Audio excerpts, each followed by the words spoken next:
palju tuttavaid nägusid on ja tervitus ka kõikidele nendele inimestele, kes praegult siin ruumis viibivad ja nad kuulevad mu häält ja siis te saate siia lähemale tulla.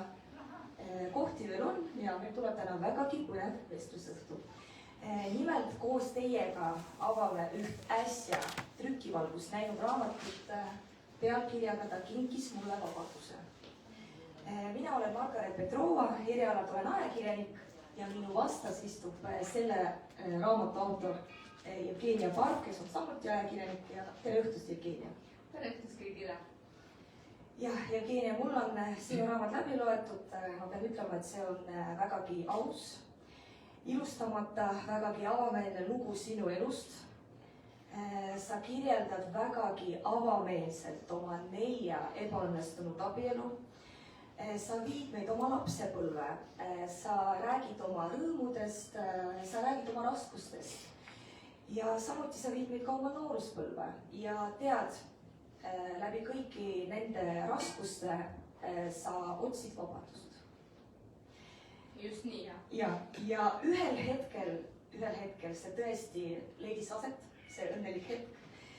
Ja nüüd sa oled õnnelikus abielus, sa leidsid oma armuõnne, see inimene kinkis sulle vabaduse, see inimene kinkis sulle rahu, nagu sa raamatus kirjutad. Ja ma pean ütlema, et see inimene istub meil siin samas publikus, ta on küll natuke siin 3. eas, me väga ei näe teda.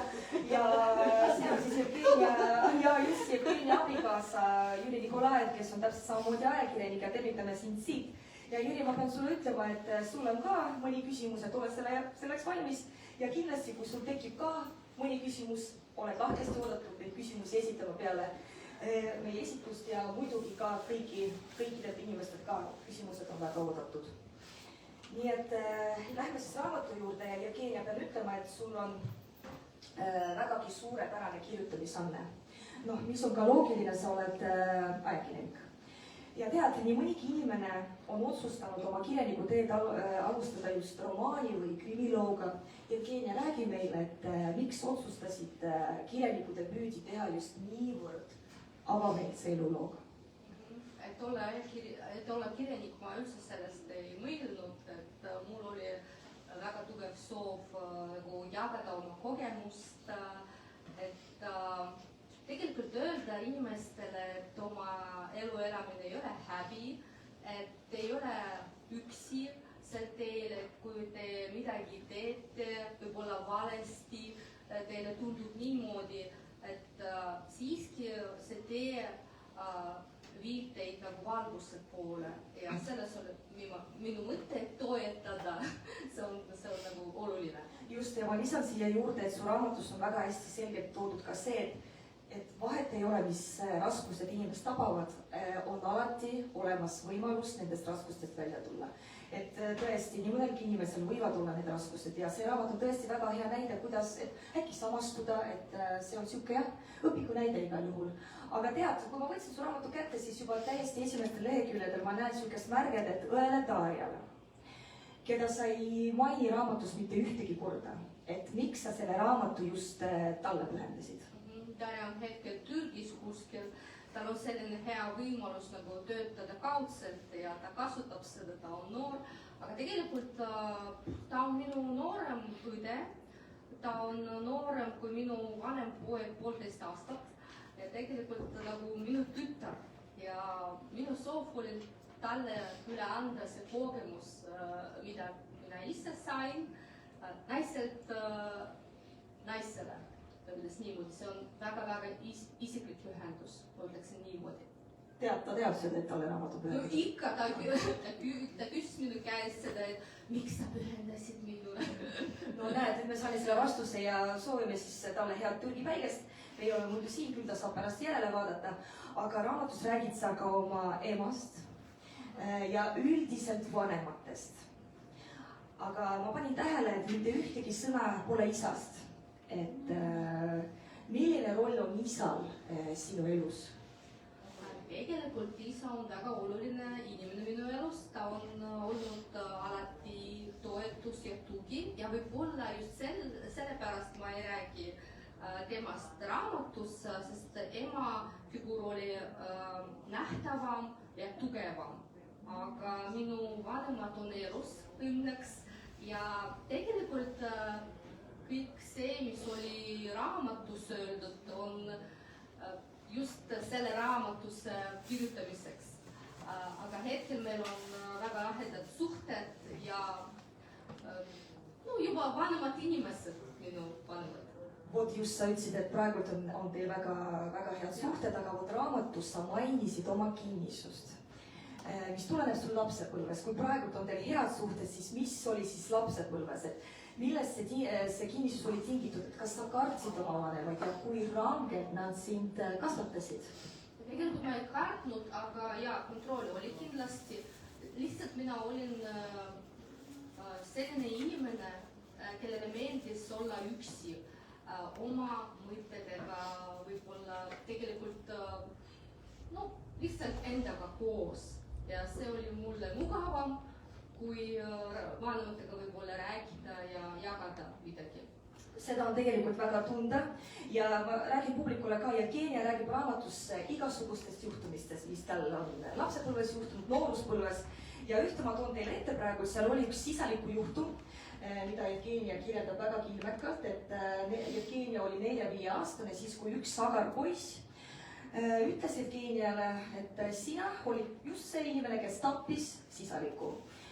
Muidugi see ei vastanud tõele ja Jevgenia hirmunult jooksis koju. Sa juba toona väiksena tüdrukuna teadsid, et kodu on sinu varjupaik.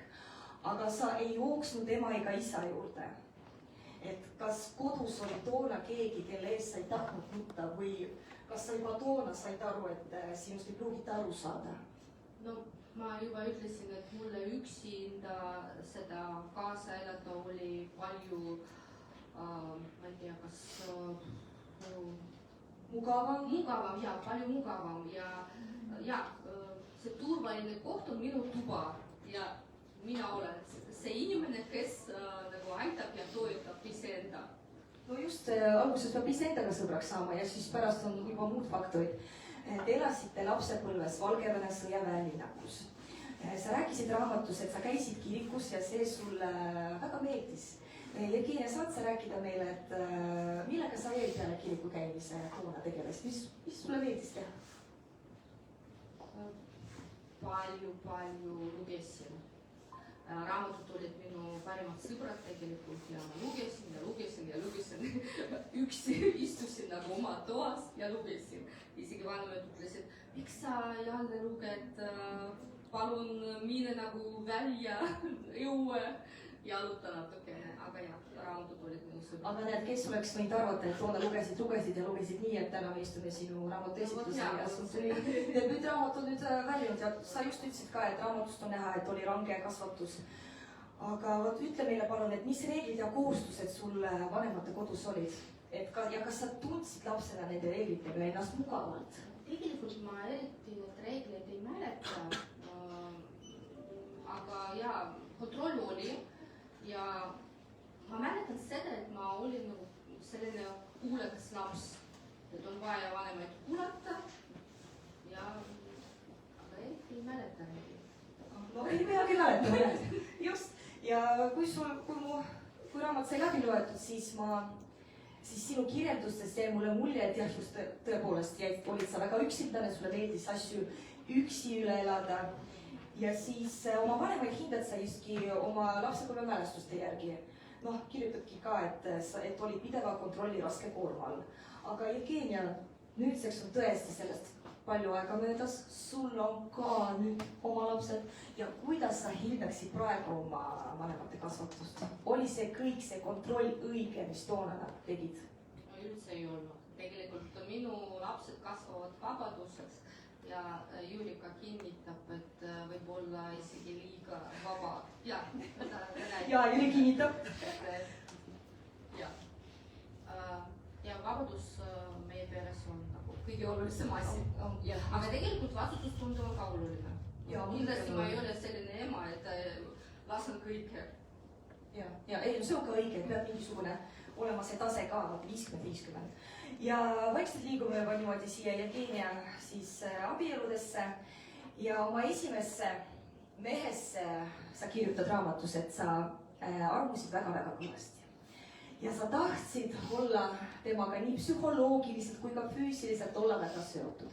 Ja Jevgenia seal kirjeldab vägagi taas ilmekalt, et siis, kui ta tuli ema juurde, et ema, näed, ma abiellun, ja siis sind väga üllatasid su ema silmad, et kui sa ütlesid oma esimese noore mehe, et kui tuleb abielluda, no siis me abiellume. Et Jevgenia, nad tegelikult su vanemad nägid, et nad kasvatavad ilusat, intelligentset tütart ning täiskasvanuna nad ju mõistsid ohte. Nad nägid, et sa olid väga kõvasti armunud. Ja kas oled sa mõelnud äkki nüüd, et miks nad su esimese abielu ei peatanud, et kas sa oled üldse vanematega täiskasvanu elust rääkinud? No võib-olla eriti ei rääkinud, aga nad ei saanud peatuda tol ajal. See oli esimene kord, kui ma ütlesin rangelt, et kõik, ma olen nagu temaga koos nii kui nii. Ja siis minu vanemad ütlesid, no ema pigem, et siis te peate abielluma ja kogu lugu, mis teha. Vastasel juhul ma lihtsalt nagu lahkuksin üldse. Lahkuksid kodunud, jah? Jah. Noh, ja aga võt sa just ütlesid ka, mainisid mitu korda, et sulle meeldis olla üksinda kõik asjad üle elada, kas siis, kui sa olid üksi, kas sa mõtisklesid ka oma tulevikuplaanid ette, sealhulgas ka oma abikaasale, et milline ta peaks välja nägema ja millist haridust omandada? Abikaasa kohta ma kindlasti ei mõelnud, mulle meeldis pigem nagu raamatut lugeda, koortega jalutada, selline laps olin. Ja ma tegelikult, ma ei tea, kuidas see kõlab, aga ma unustasin just ajakirjandusest. Et mina nagu tundsin juba vara, et ma olen ajakirjanik tulevikus ja nii see läks. Ja just, et märgin ära, et jah, just kõik nende eluraskustega sa tõesti jõudsid ka õppida. Ja kas sul on ajakirjaniku haridus ja saad sa öelda, et kus sa õppisid ajakirjandust? Tegelikult mul ajakirjanduslikku haridust pole. Et alguses ma õppisin Tallinna Ülikoolis ja see oli õpetaja, gümnaasiumi õpetaja eriala, aga ma ei lõpetanud tol ajal, sest mul oli just varajane abielu ja laps. Ja kui ma olin juba täiskasvane 33 aastat ja mul olid juba need nooremad lapsed, siis ma astusin Tartu Ülikooli ja lõpetasin seda, aga see on avalik sektor ja kohaliku omavalitsuse töökorraldus. See on ka meie ajakirjandusliku just ärialaga. Ja praegu sinuga suheldes ja ma tean, milline inimene sa üldse oled ja sul on vägagi tugev iseloom. Ja selles raamatus tuleb väga hästi välja, et Jevgenia on väga hea otsuste langetamises, väga hea oled. Kõik need otsused, mis sa tegid, need sündisid ta läkitselt ja ta lihtsalt liikus oma teed. Aga kas sa oled kunagi mõelnud sellele, et vaata, ei ole võimalik, et sa oled täiesti oma iseloomuga, et miskit peaks ikka vanemate juures ka tulema, et oled sa, nagu inimene võib ju mõelda, et aha, et selles situatsioonis ma olen ema moodi, aga näed, selles situatsioonis ma olen isa moodi või Jevgenia, oled sa täiesti mõelnud, et oled ainult iseenda moodi? Emalt ja isalt polegi nagu midagi. Kõik, mis minu sees on hea ja emalt ja isalt tegelikult ja võib-olla ema on selline tugev isik, mulle tundus varem, et mina ei ole nii tugev, aga sa näed ise, et raamatus on, et ei ole ma väga nõrk ja tundub, et ja natukene siis isa moodi, natuke ema moodi, aga ja enda ka.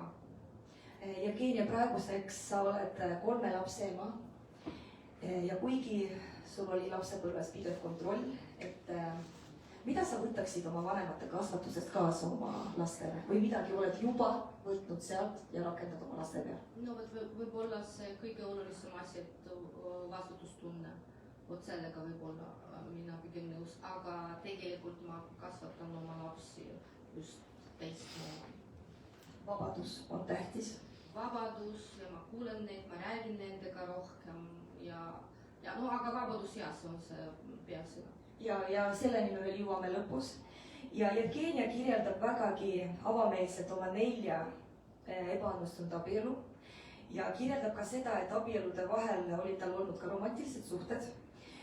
Ja tegelikult tulebki välja, et sa ei abiellunud armastuse pärast. Et Jevgenia, ütle meile, et kas need kooselud olid vajalikud selleks, et mitte jääda üksi? Ei, ma kunagi polnud üldse üksi, kogu aeg minu kõrval olid inimesed, mehed, naised ja nii edasi, sõbrad. Võib-olla niimoodi oli, et mind kutsuti ja siis ma nagu abiellusin. Et tol ajal mulle tundus, et olla armastatud on palju olulisem kui ise armastada, aga see vist ei ole eriti õige mõte. Nagu sa raamatus ise ütlesid, et su elus kõik need asjad pidid juhtuma ja nad juhtusid sellepärast, et sa oleksid praegu seal, kus sa praegu oled ja oled oma vabaduses. Aga tead, hoolimatu sinu 4 suhtunust abielust kolisid sa linnast linna ja lõpuks, ja tõepoolest jõudsidki ajakirjandusse. Oled vägagi hea ajakirjanik ja ometi oled saanud lapsed ja tundub, et lapsed pakuvad sulle väga palju rõõmu. Ja seega laste kasvatamine sind ei kurna. Ma ei ütleks, et kurnab, aga võib-olla ausalt öeldes väsitab mõnikord, aga ja annab samal ajal palju mõtet elule ja ressurssi. Sa kirjeldad vägagi selgelt ja tundlikult valu, mis kaasneb järjekordse lahkuminekuga. Ja kas sa oled kunagi mõelnud selle peale, et mitte ainult sina ei elanud selle valuga, vaid sa põhjustasid seda ka endistele meestele? Pigem teised inimesed mulle öeldi seda.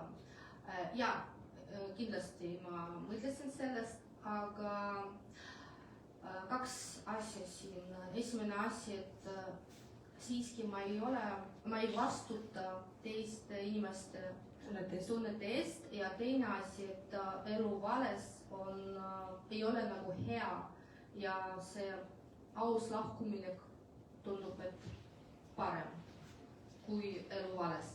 Jevgenia, ütle, kas oli see sinu jaoks avastus, et kui sa tundsid nende meestega, et su vabadus on piiratud ja siis sulle täiesti suure üllatusena võisid nende meestega olla vägagi karm, et tegelikult see ei ole mitte ainult tugev iseloom, see on julgus. Ja ikka ja tundub, et kui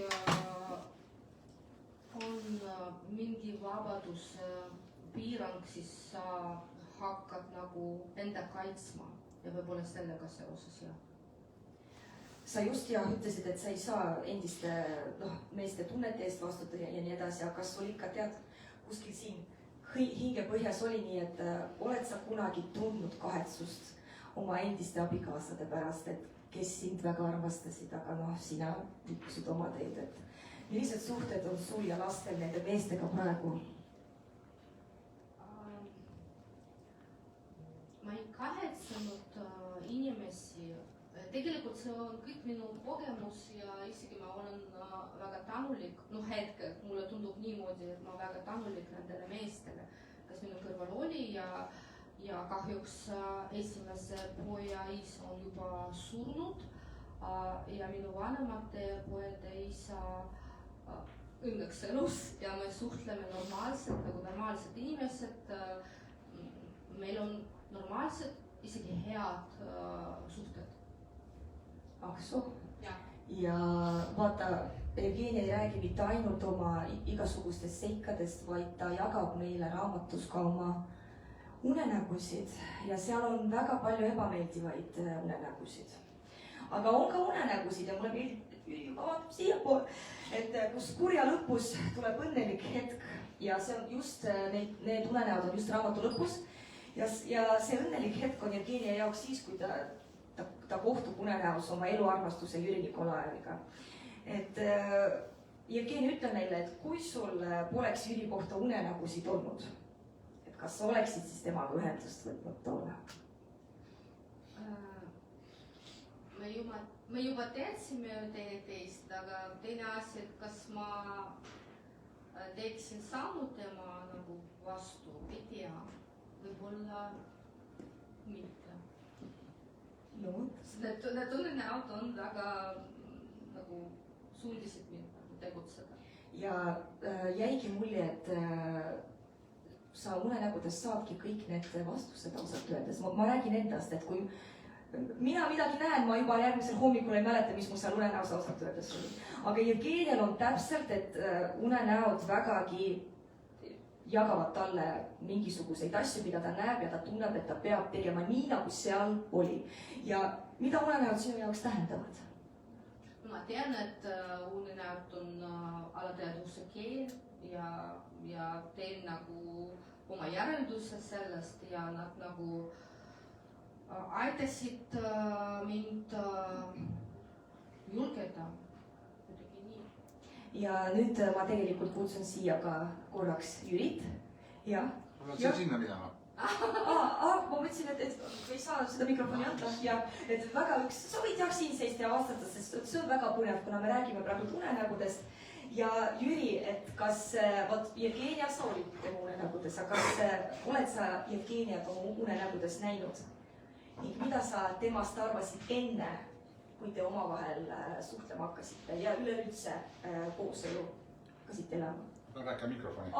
Jah, sa võid jah. Kuna Jevgenial olid sa unenägudes, et kas Jevgenia oli sul ka? Ei mäleta. Ei mäleta. Mine mäleta. Ma näen unenägusid igal öösel. See on nagu, ma ei tea, kas see on hea või halb, aga peamiselt ma näen rahvusringhäälingut. Nii nagu unenäod. See ei ole maailma parim töökoht, aga Seina. Sa küsisid, mida ma arvasin Seinast? Jaa, enne kui üldse hakkasid koos elama ja... Ma arvasin, et Seina on väga ilus naine, kellega võiks nagu koos midagi teha. Vaata, mul oli... Seinal on 5 abielu. Mul on esimene abielu. Mäletan väga hästi seda hetke, kui ma käisin korteri ostu vormistamas ja kui notar küsis Seina käest, mitmes abielu temal on, ma ütlesin 5. Ja ma ütlesin uhkusega esimene. Sest ma olen juba kaugelt üle 50. Et ma olen, kuidas seda viisakalt öelda, üsna palju oma elus naistega läbi käinud. Isegi siis, kui ma olin pikemas suhtes. Ja Seinat ma vaatasin, kui et võiks veel tiiva lipsutada. Et see sügav tunne tuli pärast. Ja ma olen Seinale mitu aastat juba truu olnud. 8, jah? Kuni Seina küsib igal õhtul, kas sulle endised arvukesed helistasid. Jaa, iga päev. Nii et tunded olid üsna siivutud kõigepealt ja praegu on sellist tekkinud väga pikk ja tugev suhe. Vot. Võta heaks. Ja Jüri, ära palun veel mine. Ja veel üks selline väga tähtis asi, et Jevgenia kirjeldab raamatus, et see kohtumine päästis teid mõlemaid. Et Jüri, kuidas see sind päästis? Mis Seina on sellest raamatust kirjutanud? Ma olen raamatu tugev. Aga oli tore, kus saadki öelda meile, kuidas see suhe, äkki oli suhe hingamise ja... Ei, see suhe Seinaga tõi mu ellu rahu. Rahu, stabiilsus, ma umbes tean, et mis must nagu edasi saab. Ei ole nii nagu selle viimse reliikvias kaari, mis meid saab. Nüüd sa oled aus, sa ei valeta. Ma olen aus. Jah. No kui sa nii ütled, jah? Ma ei tea.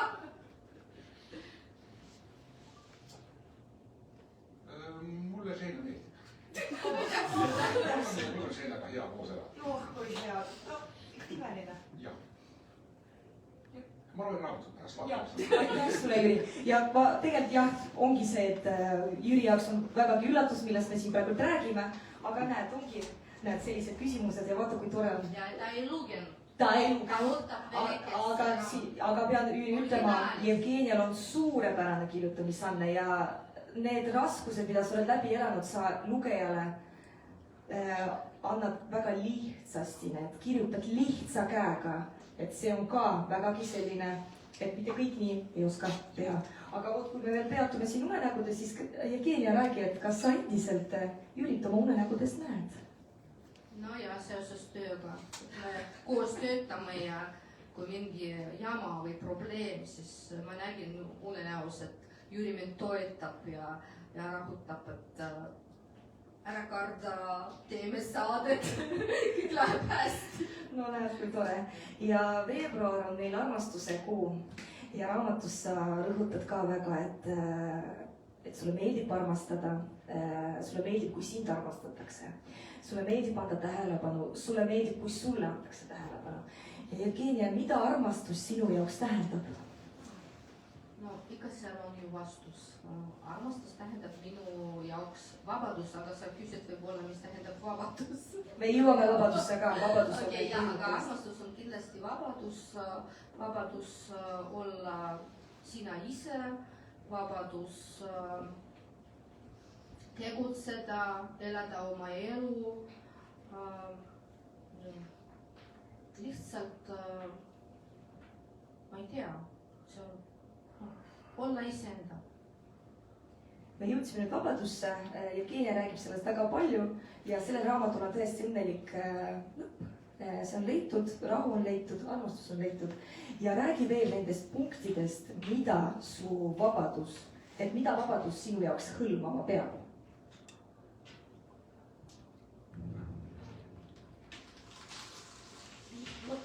Nüüd ma mõtlen, et keeruline küsimus. Vabadus on see, mis annab sulle võimaluse elada oma elu, et no vot lihtsalt olla sina ise, ma ei tea, kuidas teisiti nagu sõnastada, et ja mitte karta midagi koos teisi inimesega, kui sa oled teisi inimese kõrval, et koos midagi põnevat teha. Ja, mitte karta, tegutseda, valida ise oma elu, et keegi sind ei kontrolli, Jüri ei kontrolli üldse, see on nagu selline punane lipp, kui keegi hakkab mind kontrollima jälle. No, ma ütleks niimoodi, et ta teab, et lihtsalt on selline inimene, kes ei kontrolli. Ja siis armastus elab. Ja nüüd Jüri käest on see küsimus juba küsitud, ta rääkis väga ilusti ja sa tõesti särad Jüri kõrval, sa naudid armuõnnet temaga ja sa leidsid sisemise rahu temaga, nagu sa just praegu ka ütlesid ja et kas sa arvad, et sinu ja Jüri kohtumine polnud kokkusattumus? Ja just nagu ma Jürile ka ütlesin, et Jevgenia ütles, et teie kohtumine päästis teid mõlemaid, et kuidas? Mulle tundub, et me lihtsalt kohtusime õigel ajal, et meil ei olnud juba noored inimesed, Jüri oli 52, mina umbes 40, 38 vist, umbes nii. Ja meil oli juba oma kogemus ja meil oli nagu soov mitte valetada enam, et lihtsalt elada selline aus elu ja võib-olla see päästis ja meid ka. Ja ütle palun, et millal Jüri sulle viimati armastust avaldas?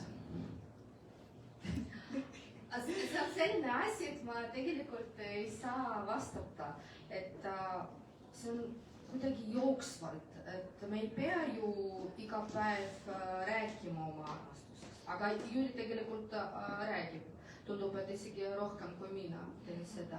Aga no, sa saad ju aru, et sa oled armastatud. Ja see on selline väljendamine. Ja sa raamatus ka väga armsasti kirjeldasid selle, et vot just nagu sa ütlesidki, et ei pea avaldama alati, aga kui mees avaldab seda iga päev, see on ju ainult plusspunkt. Ja sa kirjeldad ka, et te võite seriaali vaadata ja te võite käes kinni hoida. Jevgenia, tegelikult see ongi juba kõik see, mida ongi vaja. Tundub, et Jüri ka sinuga nõus. Ja kõik oleme nõus. Just, ja pean lihtsalt Jürile värkima ka, meil on peagi juba sõbrapäev, valentinipäev, nii et kindlasti tuleb sealt ka midagi. Ja Jevgenia, 4 abielu on sul selja taga ja Jüriga on sul 5 abielu, et kas sa arvad, et see on sinu viimane? No jah, ma olen. Ma lihtsalt mõtlen, et kui näiteks Jüri sureb ära, teine nalja, vabandust. Ja teine asi, et ma ei saa nagu vastata teise inimese asemel. Kui Jüri soovib mingil hetkel lahkuda, siis ma nagu, olen nõus sellega, sest armastus on vabadus, aga ma ei usu, et ta lahkub. Siis, ütleme nii, et viimane, jah, las olla niimoodi. mulle meeldib see. Palun. 5 on ilus. Ja, just surmani. Ja ma taaskord ütlen, et Jevgenia kirjeldab oma raamatus lahutatud naise seisundit uskumatut peensusteni ja selgelt. Et Jevgenia päris tõsiselt, et inimesed, kes midagi sellist äkki elavad praegu üle, et see raamat võib tõesti neid kuskilt välja võtta ja su raamat on isegi kasulik psühholoogia kursusel ausalt öeldes. Et kas sa oled kunagi mõelnud oma lapsepõlvest raamatut kirjutada, et tundub, et see oleks väga palju põnevat materjali ja kui sa peaksid nüüd järgmise raamatu kirjutama, siis milline see oleks? Võib-olla vist lapsepõlvest, aga seoses emadusega, sest mul on lapsed ja mul on kogemus ja selline huvitav kogemus vabaduses kasvatamisest ja siis ma võib-olla sellest kirjutan. Aga tegelikult sa ütlesid, et see nagu psühholoogia kursusele. Ja, psühholoogia kursusele kasulik üldse asi. Aga tundub, et et naised olge palun julged. Et kui te soovite olla õnnelikud, siis palun olge julged. Ärge kartke tegutseda, liikuda. Naised on tegelikult sellest julged inimesed. Ma usun sellesse. Mina usun sellesse ka. Ja tegelikult meie vestlusõhtu on juba lõpule. Meil on Jevgeniaga jutud räägitud ja see oli tõesti põnev ja me saime, ma arvan, Jevgeniast väga palju täna teada. Ja nüüd on see hetk, kus publik saab küsimusi esitada. Äkki Jüril on... Või lihtsalt tagasiside ja kui Jüril on küsimus ja publikul, siis te olete väga teretulnud, et me anname teile mikrofoni. Ei, ma mikrofoni. Näed, juba käed. Ja? Nii, siis mul on üks küsimus sulle, Ženja. Juba mainisid seda, et julgus on peale vabadust on teine peaasi.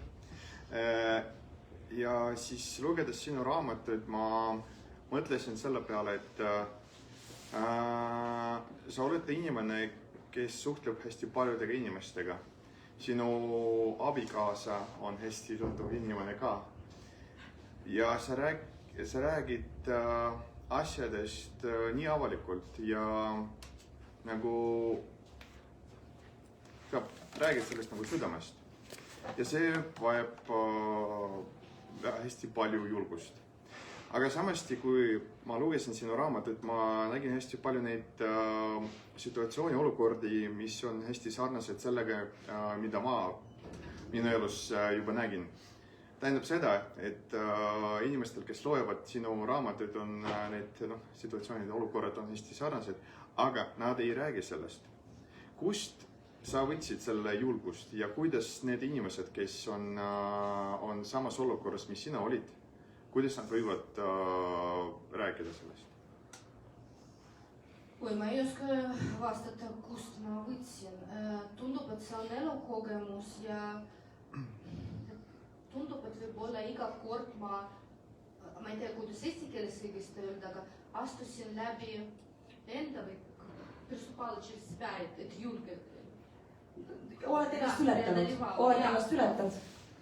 Ja see on selline asi, mis ei olnud mugav.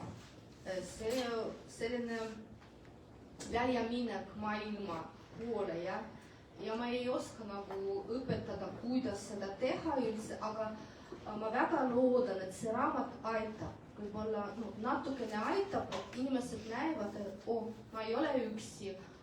Ta tegi niimoodi, võib-olla see ei ole nii karm, võib-olla kui teised inimesed sulle ütlevad, et ära tee seda, sa oled, ma ei tea, paha inimene ja nii edasi, et võib-olla siis lihtsalt tegutseda ja ma ei tea, kuidas veel. Ei tea, aga kui te loete ja kui sul julgus tekkis võib-olla vaikselt, siis see on juba hea asi. Ja tegelikult huvitav, et see on see hetk, kui ma ütlen siiski, ma ei tea, kui palju siin eestikeelset inimesi, aga ma alguses mõtlesin sellest, et äkki ma vabandan alguses minu eesti keele eest, sest tegelikult Narvas ma ei räägi üldse iga päev eesti keeles. Jah, ma tõlgin, ma loen läbi midagi, ma kirjutan, aga ma ei räägi. Ja see oli selline ka väljaminek konfutsioonist. et sa räägid. No ma räägin, aga võib-olla vabandust. Ei tea, kas minu see ühe tasemele on sooritatud täna. Kuidas mõtled? Ma usun küll, kõik küsimused said vastuse ja ma pean siia veel juurde lisama, et Jevgenia, sa lisasid raamatusse lõppu veel Facebooki nalju ja tead, jätkake sellega, see on tõesti vahva, need sinu rubriigid. Need on tegelikult nii vähe seal, meil on juba uued olemas ja Jüri. Aga tegelikult me ei mõtle välja midagi, et see toimub kodus ja nii, kuidas kirjeldatud, see toimub. Kinnitan. Oleks kommentaar, toimu ütelda. Jaa, muidugi. Ma arvan, et Seinal oli seda raamatut lihtsalt vaja, ma vaatasin, et Seina seda kirjutas. Et see oli tema jaoks nagu mingi teraapia, kuidas need üleelatud haavad terveks ära hoida. Ja Seinat tuli vaja ka mulle võib-olla just selleks julguseks, sest ma olen kohutavalt arg inimene. Ja miks ma seda raamatut pole siiani lugenud?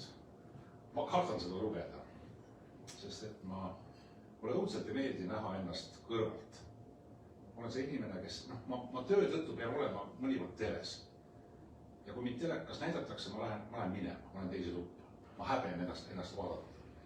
Ja mul on praegu hea põhjendus, et miks ma pole lugenud, ma ootan nüüd venekeelset versiooni, vene keel on mul teine emakeel, küll ma siis loen, aga ma pole kindel, kas ma julgen seda teha. Sa loed ju. No, loeme mõist.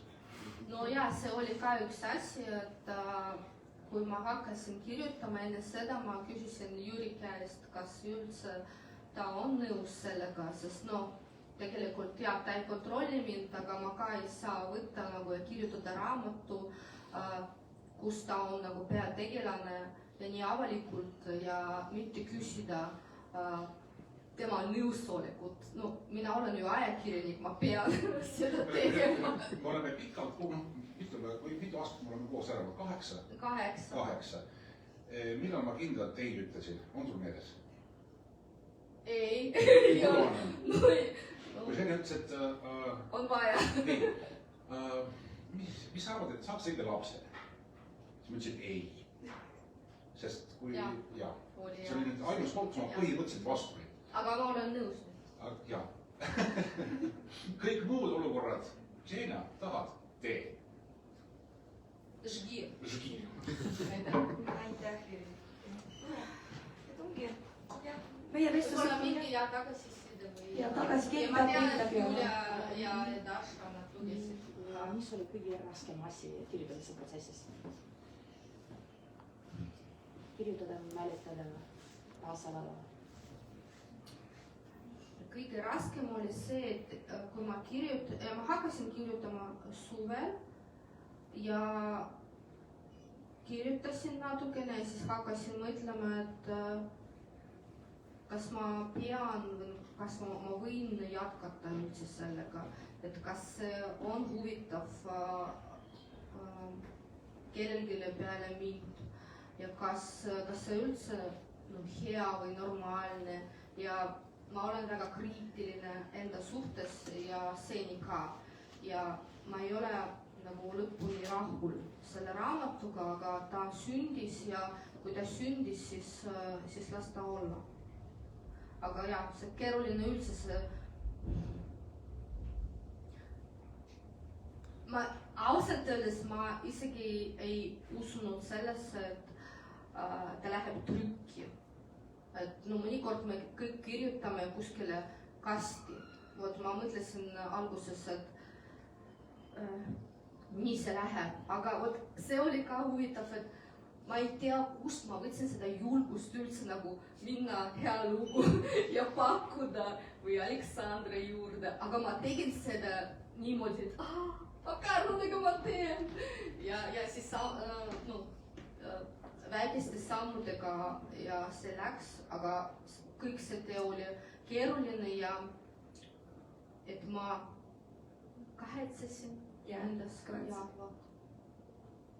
ja seni ka tunnen ja kardan natukene kriitikat, aga ja ma olen valmis. Tundub, et... Aga kui kaua teie tuttavad olete? Oi, see huvitav lugu, aga räägis sellest ka. See huvitav lugu. See on siis, kui oli minu sünnipäev, see, jah? Ei no üldse, et meil on niimoodi... Sa õppisid ju Jüri tükkiga kuvastama meie Narva inimene. Ja ma olen Narva inimene ja siis ma tõesti, Jüril on 2 vahvat last ja üldse tore perekond ja üldse tore selg. Ja siis et me olime samas koolis, et siis olemegi 12 aastat koos olnud, siis vanema tütrega ja siis noorem poiss oli ka, 3 klassi äkki, vist 3 oli. Ja niimoodi see kõik kuidagi veeres ja siis Jevgeniani ma jõudsin. Ma mäletan, see oli see, pomniš seda Ena? Sul oli see preemia. Just. Sa olid laureaat. Ja Jüri oli... Ja siis ma sain teada, et sa kroonikas töötab. Täpselt, et Jüri oli nomineeritud nagu aasta parim ajakirjanik oli vist või aasta parim reporter just. Ja siis ma vaatan, et issand, kui äge, et tulen kindlasti ütlema appi, kui tore. Ja siis ma mäletan, kas sa mäletad seda foajees? Jaa. Ma mäletan ja ma vaatan, et... Kes see niimoodi? Ma olin ka, oi, kui ilus naine. See oli Jüriga kaasas. Ja õnnitlesin ja siis sealt me saimegi Jevgeniaga tuttavaks. Ja pärast me saime teada, et nagu ma... Aga võib-olla ma ei töötanud veel Delfis. Tundub, et... Ei, vist ikka tegid mingisugused tööd. Ja siis pärast hakkas niimoodi veerema, et olid mingid sünnipäevad, asjad, et siis olime juba Delfi toimetuses väga lähedased ja sealt hakkasid kõik need... Vaatad, kuidas ajakirjanikel ikka on, ikka tuled õhtul istuma ja siis meil sellised istumised olid ja nüüd suhtleme ja niimoodi see käis. No ka, nagu Jevgenia ütleb, vaata kokku sattumus. Nii et, siuke. Nii et väga tore ja aitäh teile. Aitäh teile ja et te tulite täna ja olite koos meiega. Oli tõesti siuke hea. Aitäh sulle, Margaret. No alati ja ootan sinu järgmise teoseid, nii et emaldusest, eks.